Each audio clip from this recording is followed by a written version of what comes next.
Je reviens sur la période équinoxiale qui va de 2007 à 2015 et qui ensuite sera suivie d'une période solsticiale de 2015 à 2022. Pourquoi? Parce que nous sommes justement à nouveau au tout début d'une nouvelle période équinoxiale.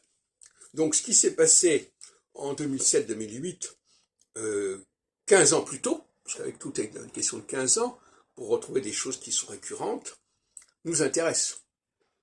Alors, bon, vous avez bien entendu, pendant cette période-là, le printemps arabe, bon, là c'est connu, autour de la fin 2010, avec des populations qui se mobilisent contre un certain nombre de chefs, et les chefs, ben, c'est typiquement solsticial, les chefs.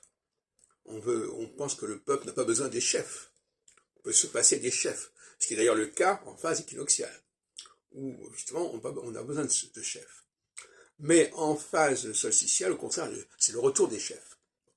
Alors, la phase équinoxiale de 2007-2008, dans le milieu astrologique, je m'en tiendrai ça, c'est la naissance de la télévision.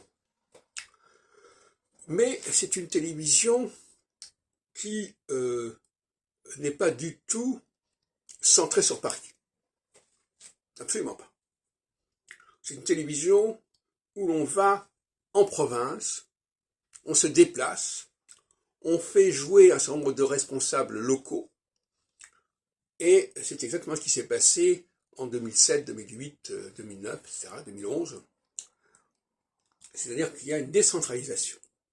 Par opposition à la période précédente où tout était centré sur Paris, avec notamment les congrès d'Yves le Noble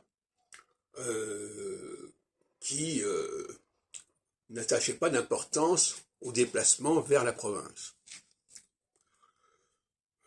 C'est d'ailleurs aussi à ce moment-là que notre télévision a filmé les congrès de Bordeaux, qui étaient, voilà, et donc là encore nous sommes allés vers la province, en phase équinoxiale. Alors, cette situation, est-ce qu'elle peut se reproduire aujourd'hui, dans les mêmes configurations astrales? Et je pense que ça présente une autre forme, une autre manifestation, une autre expression, qui est peut-être un peu trop tôt pour définir, mais dont on sait que nous en avons parlé en disant que l'astrologie équinoxiale est une astrologie où on met de côté les astrologues, les professionnels, ceux qui savent interpréter le thème, et l'on propose une astrologie à la portée de tout le monde. C'est exactement mon discours. Et c'est un discours tout à fait équinoxial.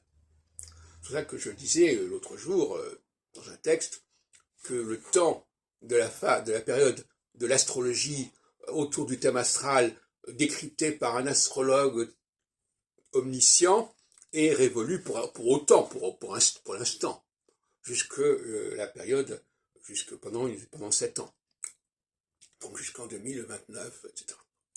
Et ça veut dire que on va passer à une astrologie publique, une astrologie citoyenne, une astrologie à la portée de tous, et donc ça va mettre en crise les écoles d'astrologie qui enseignent une astrologie de type solsticial, ça va mettre en cause les praticiens de l'astrologie, parce que tout simplement l'astrologie équinoxiale, c'est une astrologie plus scientifique, c'est-à-dire dans le collectif, dans le social.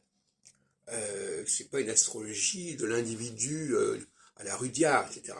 L'astrologie de la personnalité.